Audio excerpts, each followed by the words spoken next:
Good evening, and thank you so much for your patience. We are going to get started now on the art appreciation program called Frenemies. I especially appreciate our live audience here at the Keene Public Library and the patience for everybody who is tuning in with us at home. My name is Jane Oneail, and I am a company culturally curious. I specialize in art appreciation programs like this one. My background is in art history and education. I have a master's degree in both fields. And so I really take those two sort of threads of education, and I try to use them to find the most interesting stories and the most fascinating images to illustrate them. So we are in for a treat tonight because we're going to be talking about frenemies. Let's talk about frenemies in general, just for a moment. It's in the dictionary now, I believe. Frenemy is someone you like, but somebody you dislike at once. It's someone you admire, but also someone who antagonizes you. Someone maybe you're very competitive with. We love rivalries and competitions in our, the public sphere, the world of products. There's Coke and Pepsi, McDonald's and Burger King, Ford and Chevy.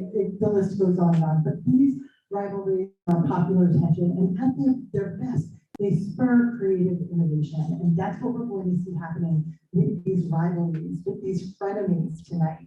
So the outline for our program is very simple, it's very clear. We're going to focus on 3 different matchups: our Italian Renaissance rivals, our 19th century English adversaries, those are primarily landscape painters, and then we'll finish up with the titans of the 20th century, the matchup of the modern masters. And I've got 2 nudes here for us to ponder, just to whet our appetites of Michelangelo and Matisse. So we're going to move chronologically through the material from the 1500s to the 1900s. And I just wanted to say my approach to this is to provide a little bit of an introduction to these artists as well, so that when we get to the rivalry itself, we're not just sort of like, so what, 2 people who couldn't get along. I think it helps to really understand who we're talking about. So let's get started. Let's send our minds back to just about the year 1500. It's kind of a magical year for the Italian Renaissance. It's just about marks the peak of the High Renaissance. And our rivalry here is between Leonardo da Vinci. This is a self-portrait from later on in his life. He's about 67 years old here. And then this is a portrait of Michelangelo painted by a fellow artist of Volterra when the artist was maybe about 69. So these 2 artists, it's important to know, there is a 23-year age difference here. And imagine, working all your life in a field where you were excelling, and then some young upstart comes in and starts getting all the attention. And this was certainly contributing to an antagonized dynamic between these 2 artists. So let's just do a quick introduction to Leonardo da Vinci. This is a portrait of the artist done by a fellow artist in Matisse much earlier in his life. And you can see he's quite an attractive man. This kind of plays into his personality too. He is considered to be the founder of the High Renaissance. And that's a period marked not just by great art, but by empirical thinking, this new turn to humanism, a turn away from an understanding of the world that was just through the lens of religion. He's also multi-talented. We always think of a Renaissance man as being able to really sort of show talents in a variety of fields, and that is because artists like Leonardo da Vinci, he was a painter, he was a sculptor, he was an architect, an engineer, and even a theater producer. He was handsome, as you can see. He was popular, people loved him, he was gregarious. He was also an eccentric dresser and openly gay. People flocked to him. He could get along with everyone. And he was also curious and inventive. He wrote thousands of journal pages and asked questions like, why is the sky blue? Why do we yawn? What does the inside of a woodpecker's mouth look like? Now, one other really important thing to know about Leonardo da Vinci is that he was a famous unfinisher. We think of him as being the author of so many famous works today. He actually only completed about 25 paintings during his life. So here are just 3 slides that are going to give you a primer on Leonardo da Vinci. These are a few pages from those notebooks that he filled, these journal pages. Note that, if you have really good eyesight here, he was writing backwards. He had the talent to actually just write out backwards, probably because he was left-handed and that he wouldn't get his hand dirty, but it was another way to kind of encode his thoughts and inspiration. Right here with the Vitruvian Man that dates to about 1490, we see him equating the human body with the perfect proportions of a circle and a square. So this is ushering us up to that magical year of 1500 and the High Renaissance, this new notion of what of looking at the world through the lens of humanism as opposed to religiosity. Over here on the right, these are two designs. The top one is for a flying machine. The bottom one is for an aerial screw. It's oftentimes misinterpreted to be a helicopter. But this was a man who was constantly inventive, thinking about things that could happen that didn't actually happen for hundreds of years. Now, he's considered to be such a forward thinker that a codex of some of these journal pages that amounted to about 70 pages total were recently sold to Bill Gates for close to $30 million. That's how valued Leonardo da Vinci and his ideas are. So just two more works by da Vinci to get us sort of situated with who he is and what he's all about. Everybody has seen The Last Supper before. This dates to 1495. It is the most dramatic silent picture you've ever seen. This is the story of Jesus at the Last Supper. At the very moment he has said to his disciples, his apostles, his followers, one of you is about to betray me. And so Leonardo da Vinci shows us this incredible spectrum of human emotion and coursing through these 12 bodies on that are flanking Jesus on either side here. Some of them are denying it, some of them are pleading with him. And in order to make all of this emotion really understandable, Leonardo da Vinci has grouped these figures into smaller groups of 3, so our eye can move through this and kind of digest it. He also made the suggestion of space that these figures occupy. He's rendered it in the near perspective. So it's a very rational space, and all of these perspectival lines would recede at the point of Christ's head, reinforcing his importance in this moment. Now, this mural, which is epic in scale, I believe it's about 25, 26 feet long, so much bigger than the screen that we're looking at. This mural was painted for the dining hall of a monastery. So you can imagine these monks eating in silence, and there's this huge drama playing out just over their heads. This is like watching The Real Housewives today. This is like table flipping. But Leonardo da Vinci was always experimental. So he wasn't painting in a fresco style. He wanted to use a combination of new materials in order to make his colors really vivid here. His experiment did not pay off. Within a couple of decades, this painting started to, it started to look diminished, and within a century, people thought it was completely gone. So it's really remarkable that we have anything left of it because the building itself was actually bombed during World War II. So this gives us a sense in terms of how inventive Leonardo da Vinci was during his lifetime. And we'll just cap off a brief intro to da Vinci with none other than the Mona Lisa. So we've seen The Last Supper, we've seen his journal entries, and now we're talking about the Mona Lisa. And with the Mona Lisa, we see one of his great innovations, which was this new form of shading. It was called sfumato. And this is why we have the famous Mona Lisa smile. This subtle shading that he uses to define the contours of her face. It's smudgy, it's hazy, it's a whole new way of trying to create the illusion of something three-dimensional. And he does this particularly around the corners of her mouth. Neuroscientists have studied this, and they know that when we first glance at her and that famous smile, it appears more broadly than it actually is. So that's sort of the mystery there. But the big innovation was how he modeled the hands and the face here in this new way, because prior to this, artists were just using hard outlines. If I handed you a pencil right now, you would draw, a nose with a hard outline, the contours of the face with a hard outline. He's just using smudging. All right, so let's focus on his rival, Michelangelo. Now, Michelangelo is another Renaissance master. He's multi-talented too. Like I said, he's 23 years younger than Da Vinci. He's a sculptor, he's a painter, he's an architect, and a poet. But those first three things, sculptor, painter, architect, those were considered to be the most important, the most highly valued artistic fields, and he was considered to be the master of all three. So he fulfilled this kind of brooding, melancholy archetype that we have for artists. He was lonely, he was hot-tempered, he was vengeful, and even reclusive. Now, he rarely bathed, and he slept in his clothes, the clothes that he used to paint. So you can only imagine people didn't really want to be around him in the same way that they wanted to be with Leonardo da Vinci. Now, there were two biographies written about Michelangelo during his own lifetime. He was, even though he couldn't get along with people, people still really respected what he could do, and he earned the nickname Il Divino, the Divine One. Can you imagine? There was that much respect and reverence for his abilities. He wasn't filling journals filled with questions and inventions. Instead, he was writing poems, over 300 of them.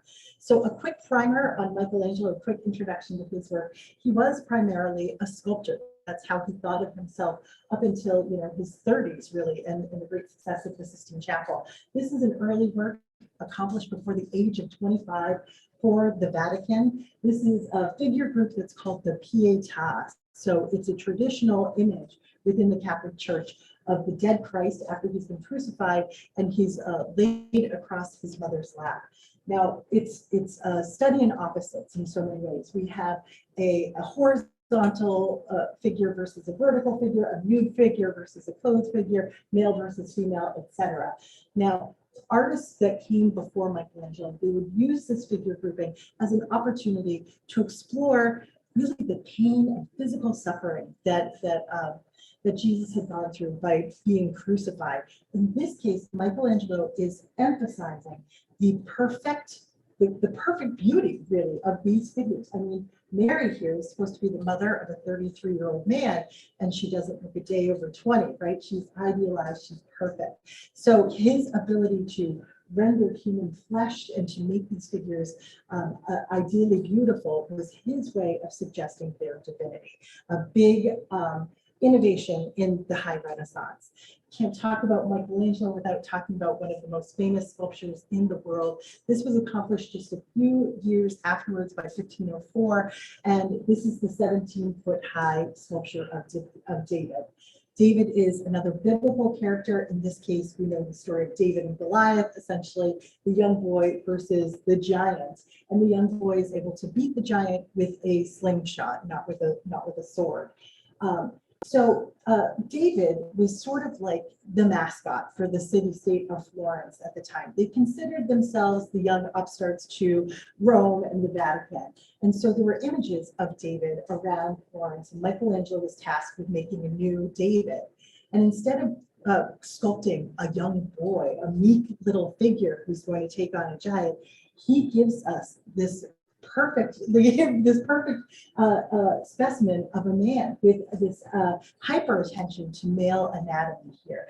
He's given us a superhuman who looks incredibly heroic. He's harkening back to models from classical antiquity, but he has given us an image of strength and almost the potential power being expressed here is just so incredible. Now, keep in mind, he's a sculptor. He loves the male anatomy, and this even plays out in his paintings, because the last image that we'll look at from Michelangelo before the rivalry unfolds is this detail from the Sistine Chapel ceiling. And just a couple of years later, remember, he got involved with this commission thinking that he was not a painter at all. And this painting is, of course, one of the most famous images in Western civilization. It's the moment where Adam, who has already been created, notice the muscles, and he's kind of lounging here on this patch of land. Michelangelo could care less about landscapes. It's really all about the bodies here. And even though he is sort of perfectly formed, he is not yet imbued with a spirit, really. And so we have this Zeus-like god who is swooping in with this drapery and all these little cupid figures behind him. And he is all strength and vigor, and he's approaching Adam, who can barely raise his finger. And this, inch of space between their figures tells us that in the next moment, Adam will be fully human. Adam will have power and energy and a soul and a spirit here. So it's all about what's about to happen. But for Michelangelo, it was really all about the male nude bodies here. So let's get back to the rivalry. What was happening? Well, we have these two artists that have this disdain for each other, and they don't really want to be compared in any way. But the city of Florence decides that they're going to put them essentially in direct competition by commissioning them both to work in the same room. If you've ever been to Florence, you might have seen this building. It's the most prominent building in the city. It's the Palazzo Vecchio, and it's essentially the town hall. And so in 1503, the two artists are called to the town hall to paint the chambers, like the city council chambers, the equivalent, and this very large sort of palatial room. Now, just to give you a sense of scale here, there's just this tiny figure down here. You can see the paintings that exist there now are way over life size. So these two, titans of the Italian Renaissance are asked to create massive murals, essentially side by side or right across from each other, that depict various battles in Florence's history. So these are supposed to be celebratory, patriotic images about Florence. So let's see how Leonardo da Vinci approaches this assignment. He decides to make, he's going to make this picture. What we're looking at here is his drawing or large-scale cartoon, his plan for this picture. And you can see he's scaled down the image of what was going to be a depiction of a war between Florence and Milan. And we only have a few soldiers here, a few on horseback, a few more figures who are being trampled underneath. And it's an image of chaos. It's an image of anger. It's an image of violence. And he adds a little bit of choreography to the scene. Notice how the swords here kind of cross and their arms come down and terminate at the horse's heads. You sort of get this heart shape right up here at the top.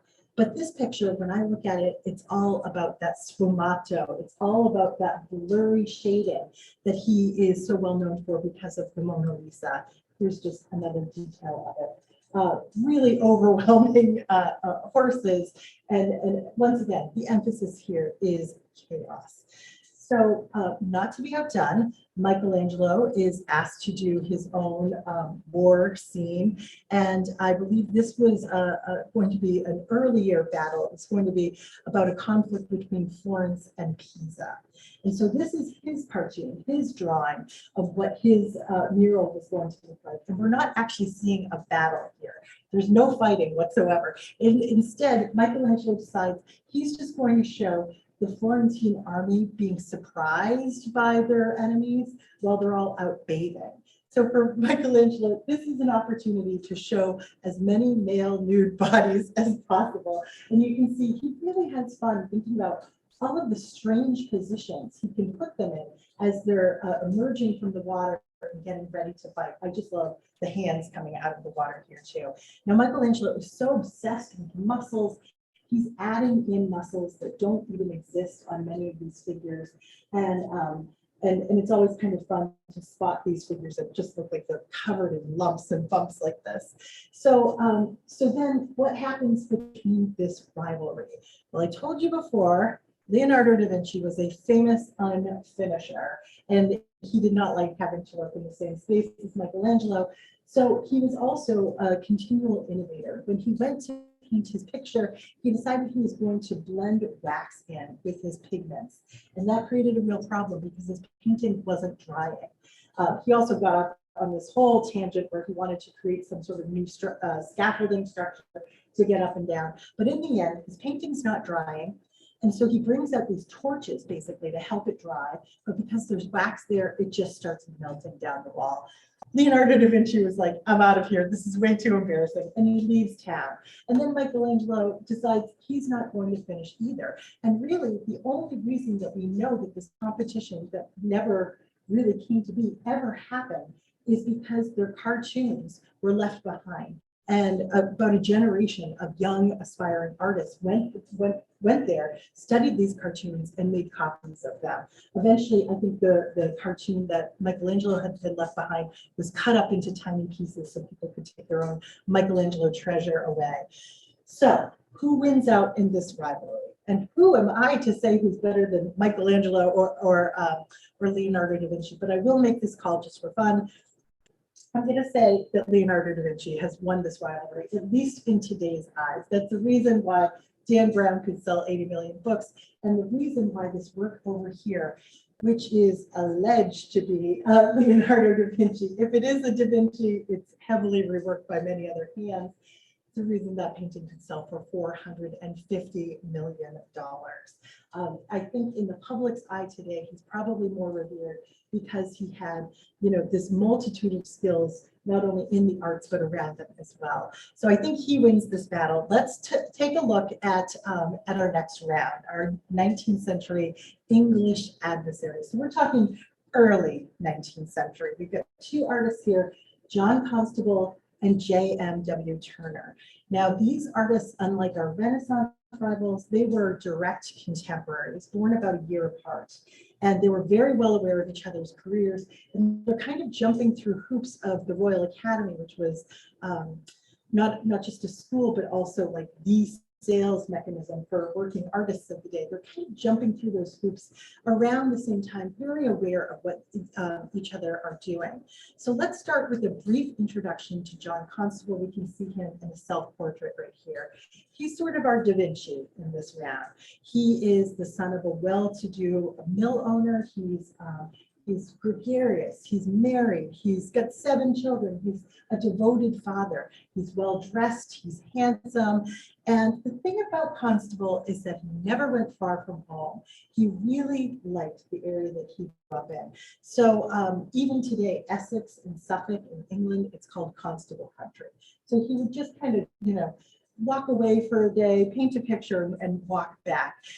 He was a careful observer of nature, and he recorded, very subtle changes in light and atmosphere. He's known to do these extended studies on clouds, but his pictures look very tranquil to our eyes. Now, when it comes to the Royal Academy and this institution that is integral to being a successful artist in those days, he took his time. He wasn't elected to the Royal Academy till he was 52, and most others were doing it right at the start of their career. So he's kind of plodding along. He's in a rush. So let's get familiar with the work of John Constable really quickly. This is his painting called The Vale of Dedham from 1802. It's in the National Gallery of Scotland. And it's sort of unusual because we're looking at a vertically oriented landscape painting. Normally they're horizontal, but this one has these tall flaming trees over here. And what's interesting about Constable's paintings is that they're not just landscapes. They're sort of studies on how the landscape is being used by humans, by animals, and how it's changing over time. In the distance, you can see here that there is the village or the town of Dedham. You can see the Gothic church there. In the middle distance, there's a mill and a dam, animals and farming that's happening here. So we have this kind of record of how this land was being used, what agrarian society looked like, basically. We even have a few animals over here on the side. But really, the one spot of red, and it's hard to see in this picture, is right down here. There's actually a gypsy woman sitting by a little campfire, and I believe she's got a babe in her arms. So we even have, right at the heart of this, how people are moving through this landscape, maybe even a suggestion of itinerant workers in this landscape. So it's really not just about flowers and plants and pretty trees or anything like that. This is that embedded record of everything else that's going on in this countryside that he loved so much. So this next image that I'm showing you from Constable really helped to launch his career, and it's one of his famous 6-footers. He was painting these really big landscapes. And once again, it's a contemporary scene. It's just called The White Horse. This is in the collection of the Currier Museum. It's from 1819. And it's just a painting about ferrying this white horse across this little waterway here. We've got a cottage, we've got some animals, But what was shocking to the contemporary eye when this was painted, and it's a little bit diluted just because of the LCD projector, but that this painting was so green. This sounds like such a funny thing to say when we're talking about landscapes, but artists in those days would actually paint primarily in browns and heavily varnish their paintings to make it look like an old masterwork. And John Constable, this careful studier of nature, is capturing it just as he saw it, and people were really unaccustomed to seeing something like this. So that brings us to his best known painting called The Hay Wain. This is from 1821. It's at the National Gallery of London. There's a lot going on here. I mean, the famous Constable clouds up in the air, this sense of like churning, swirling clouds, light breaking through. But in the foreground, we have two men with a horse cart and two horses, and they are really like a hay cart. And they're moving both the horses and the cart through the water here, but really just to cool them off. You have to cool off those tires. This is a little cottage or right here on the edge of the waterway that I believe belonged to John Constable's father, who rented it out. And then there are other sort of quaint details embedded here. But I want to show you just how focused he was on how this land was worked. So I'm going to zoom in on detail over here, this kind of spotlit field in the background. And what you see back here is he took the time and effort to create all of these little figures who are hard at work in the field. Here's another hay cart here with another figure on top of it. So it is about how this land was being worked. We've got this other figure here in the foreground, at least in this detail. He's kind of connecting the background and the middle ground together. Another really kind of fascinating detail here is that even though he was a careful observer of nature, Constable kind of helps to usher in this looseness to his brushwork that a few decades later we'll see the French Impressionists really grabbing onto. But when we look at the way he painted these leaves, these sun-dappled leaves over here underneath the tree, there is a real looseness to it, which was considered almost so modern, it was practically vulgar to the people of the Royal Academy. One other kind of innovative thing that he does with this painting is he just kind of scrapes the surface of the canvas with a little bit of blue and brown. You can imagine him using a knife to do this to suggest the reflections off of the water here. So with this work, we have, again, this careful record of nature, Constable staying close to home, and this interesting twist on landscape in that it can be this record of how people use the land. Now, all of this changes when we look at the work of J.M.W. Turner. We see him here in a portrait from 1840. A little bit about J.M.W. Turner. He was the misanthrope to Constable's steady presence. He was from a lower class background, born above a barber shop in Covent Gardens. According to one art historian, J.M.W. Turner was famously ugly. That's such a cruel thing to say, but he was also unrefined. He was a confirmed bachelor in the sense that he never married. He was married to his work, but he did father a few children outside of marriages. And he was sort of like Michelangelo in that he was reclusive, he was pessimistic, he was very competitive in private.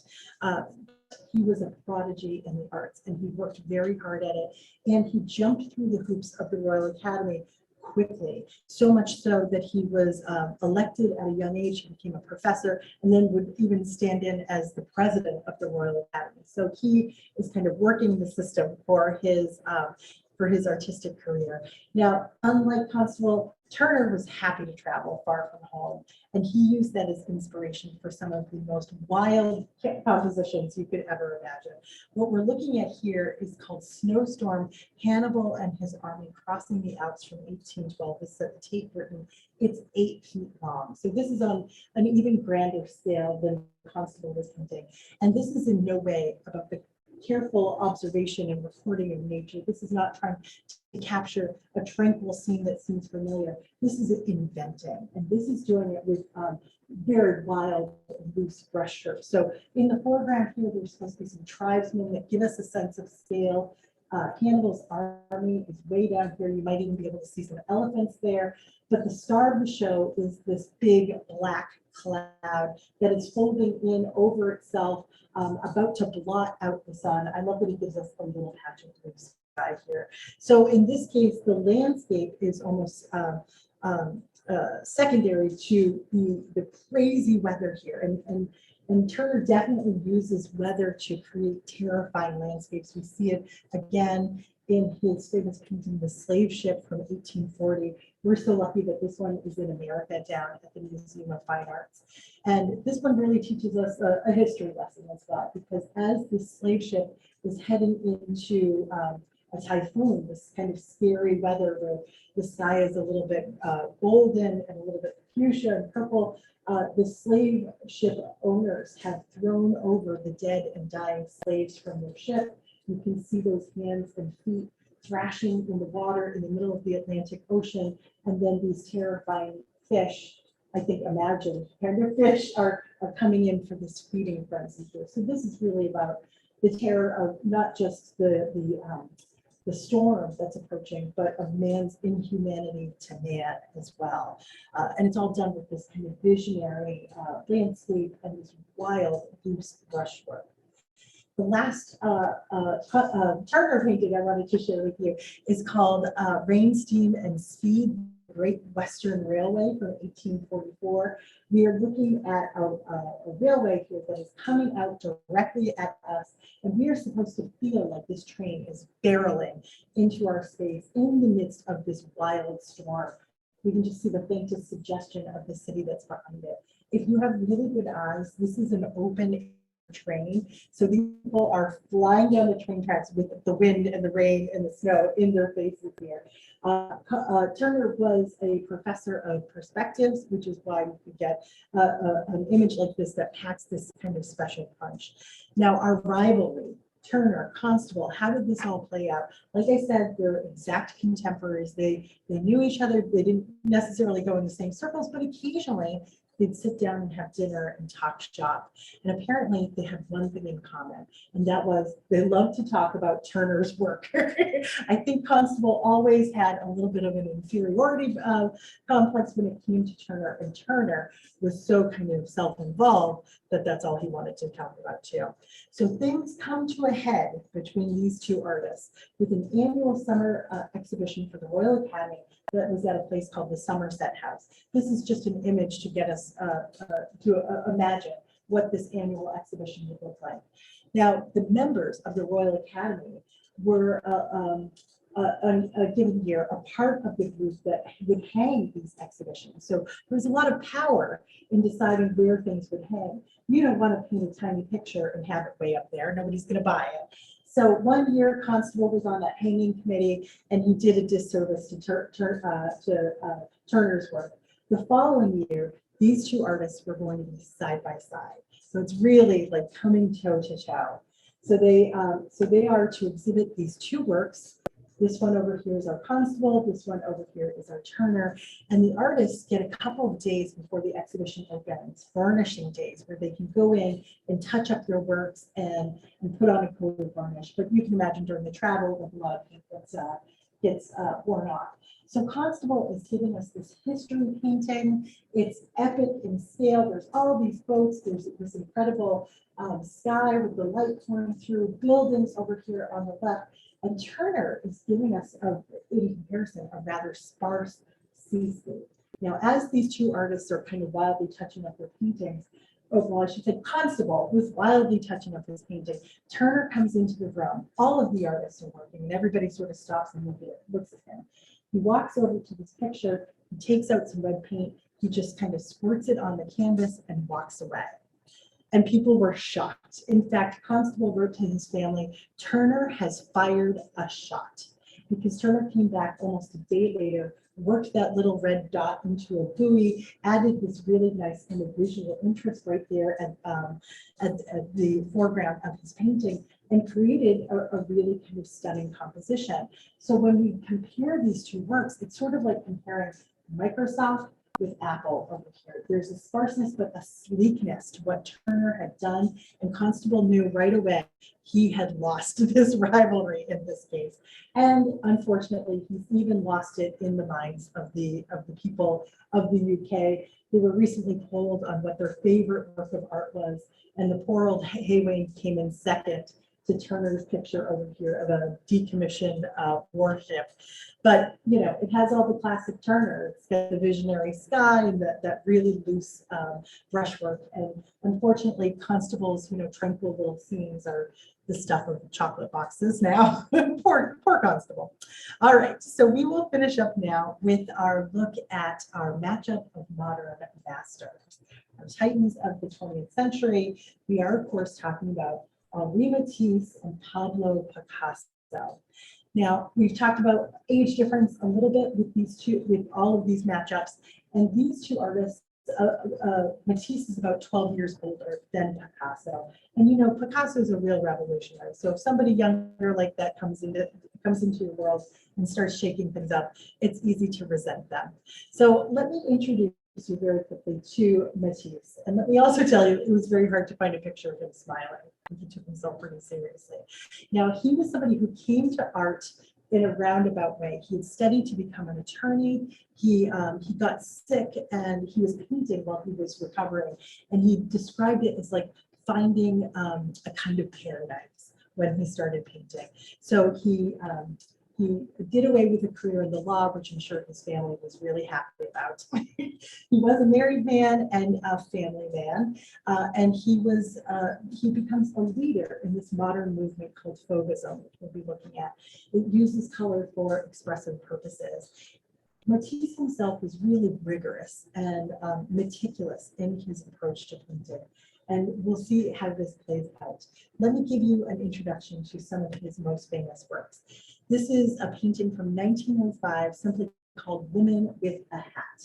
Now, I want to frame this up with a little bit of an understanding that as artists were, as we moved into the 20th century, as artists were moving into the 20th century, they were all sort of grappling with what does modernity look like? And everybody wanted to be that leading artist who helped to define it. You know, you want to be the champion of it. And so for Matisse, it was going to be all about color and the expressive use of color. This is a wild picture. This was wild for the time. She's got a green nose and a green stripe on her forehead. She's got this fan spreading out across her chest and this unbelievable hat. And then there's all this wild color behind her. And people were kind of scared of this. They certainly didn't greet it with any sort of pleasure. So in fact, this and several other works that were sort of similar to this were exhibited in a room full of Renaissance sculptures. And so there was one art historian in particular who said that it was Donatello amongst the wild beasts. Wild beasts translates to the word fauves. The artists adopted it as their mantle and they started calling themselves fauves. Now, when asked about what his wife was actually wearing, what color was she actually wearing when she modeled for this painting, Matisse apparently sometimes had a sense of humor, and he said black, of course. But even modern art collectors who were living in Paris at the time didn't know what to do with this. And they called it, one of them in particular said, it was the nastiest smear of paint I have ever seen. And that's probably appropriate because his fellow Fauvist artist, André Derain, said, we began to use color like sticks of dynamite. They were really kind of blowing things up with what they were doing. So just about a year later, Matisse unveils his masterwork, the Bonheur de Vivre, the Joy of Life, and he's still using color in really strange ways. I mean, we're so accustomed to seeing something like this, but I can't emphasize enough how revolutionary it was for the time.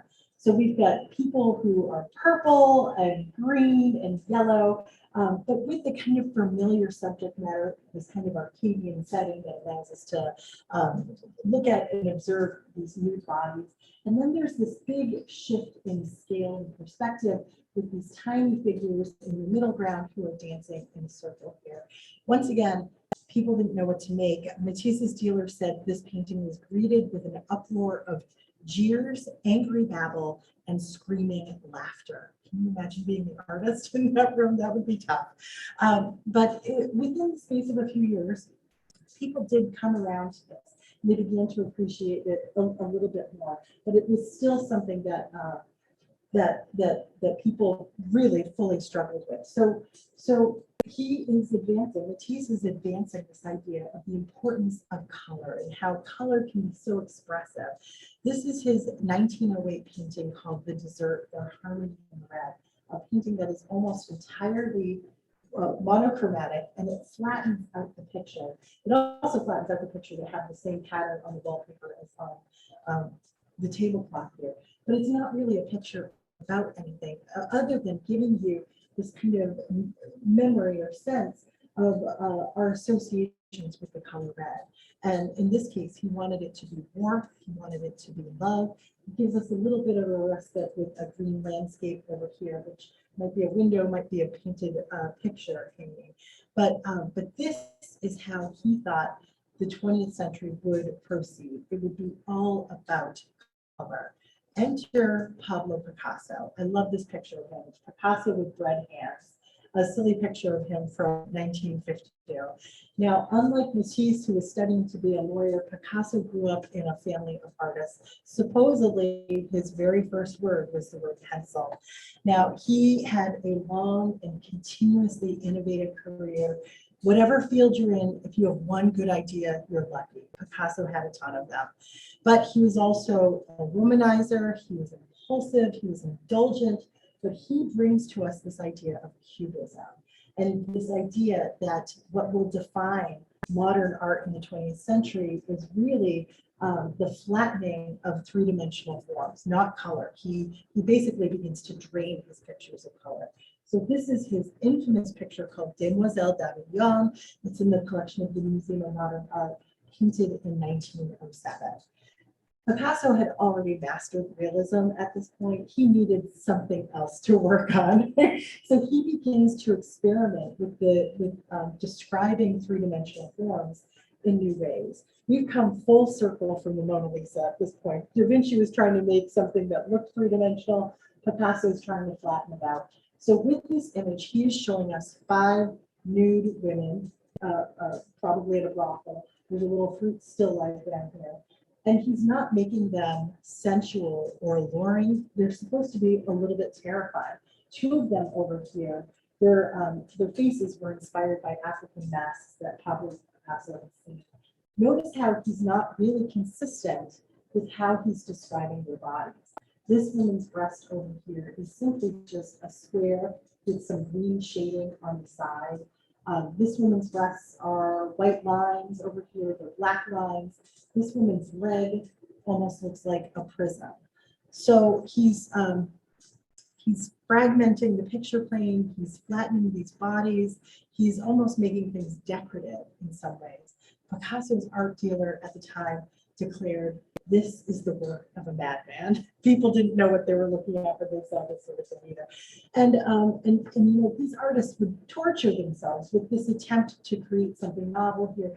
They, you know, I know Matisse would sometimes slash his own canvases. Picasso ends up burning a lot of his stuff just to stay warm. But he does, of course, begin to prosper and thrive. Within a few years, he's doing full-blown cubist works like this one called Still Life with chair cleaning, where we see an assemblage or a collage where he's taking this printed dimensional, it's almost like a printed page that looks like a chair, and he has arranged for breakfast still life around it. So we can imagine that this oval canvas here, panel, is like your breakfast table, your experience of your breakfast, all flattened out. You can see the edge of a knife here, and maybe a grapefruit alongside it. Maybe there's a milk bottle or a coffee cup in here, but he also includes this suggestion of a newspaper, especially with the words J-O-U, you might think journal, but in French, J-O-U is also to play. So he is being playful with this. He even uses a rope for some reason as a frame here. He's trying all sorts of new things. One last work from Picasso here. We have his 1937 masterwork, Guernica. which was created in response to the Nazis' bombing of a small town in Spain as part of the Spanish Civil War. Now, Picasso had read all about this horrific bombing. And so a lot of people think that the reason he might have reduced his palette down here to blacks, whites, grays, I think there's some navy blue, is because of that influence of the newspaper, seeing the horror of this bombing in the newspaper. You can almost associate this pattern on the horse here as like being the text that he was reading. So he creates this abstracted look at the horrors of what these people in the town of Guernica had experienced. The woman here who's wailing with her head upright, with her dead child in her arms. Another figure who is trapped inside a burning building. Here in the foreground is a soldier with his arms splayed out. One of them has been severed and it's holding a broken sword. So there's a lot of kind of personal symbolism embedded in this work as well, but it's a really powerful work that has no color. It's like a full rejection of Matisse and everything Matisse stood for. So if we circle back to this rivalry, this comparison here sort of sums it up once again. Matisse's self-portrait, he's willing to paint himself green. He's willing to do radical things with color in order to show just the fact that that color is going to determine what modern art looks like. Picasso is willing to flatten out his facial features and simplify them in order to show that it's not about color, it's about form. So these two artists are living in Paris. They're certainly kind of bumping into each other, maybe even influencing each other early on. In fact, when Matisse saw Picasso's work, Demoiselle d'Avignon, in particular, this kind of crouching figure over here in the corner, where it sort of looks like an arm is blending into a leg, it's a little bit hard to determine. He thought that Picasso was kind of ripping him off for what was happening in the lower right-hand corner of his own picture. So there's this intense rivalry. There's another problem here. There's only a few people in Paris who are interested in what they're making. I mentioned before, Picasso was burning his works just to stay warm. Gertrude Stein was a part of this circle that was really interested in European modernism. She would hold these weekly salons. This is, of course, Picasso's painting of her. And she would invite in prospective buyers, really, and the artists to come and show their work, and everybody could have a nice little cocktail party. So here's Picasso and Matisse in the same room, and Picasso was not afraid to talk smack about Matisse while Matisse was in the room. So he really, in particular, tore this one picture to shreds right within earshot of Matisse. And it's like, what is it? A painting, a design? He's got to choose what he wants to do because this is neither one. So that's really not going to help Matisse with any sales here. Now, art historians kind of characterize this relationship between them as being like a boxing match from the get-go. And artistically, one of them would come up with an innovative idea, and it was sort of like landing a punch, and then the other one would, deliver a counter blow. But over the years, this boxing match sort of softens to a chess match, and their work sort of starts to influence each other a little bit more. This is Matisse and Picasso over here. We can see that they're both exploring the female body. There's this emphasis on rounded forms. They both reduce their palettes now down to this. And even though they're interested in each other's work, they respect each other's work to a certain extent, they still antagonized each other to no extent. Matisse in particular wrote a lot about just how horrifying he found Picasso's work to be. He was particularly upset one year because their work was going to be exhibited in the same gallery, and he just thought, it was like being exhibited alongside a madman. So we'll kind of finish up with Picasso and Matisse and sort of evaluate who wins out in this rivalry by looking at these two works here.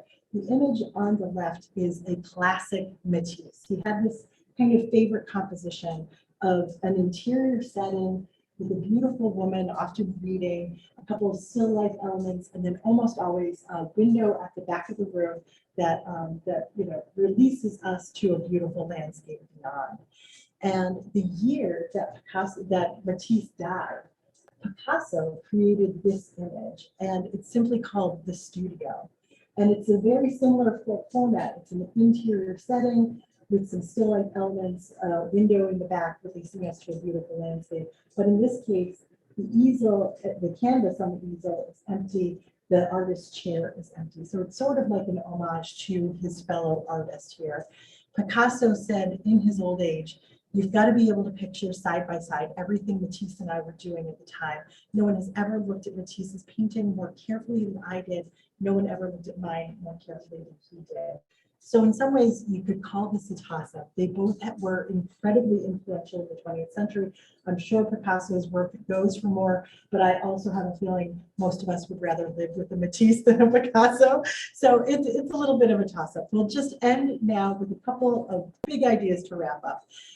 Tonight, we've seen examples of masterworks from artists through the ages. Some of these works were violent. They were meant to elicit emotional and political responses. Some of them were created to create a sense of peace and calm, to emphasize beauty.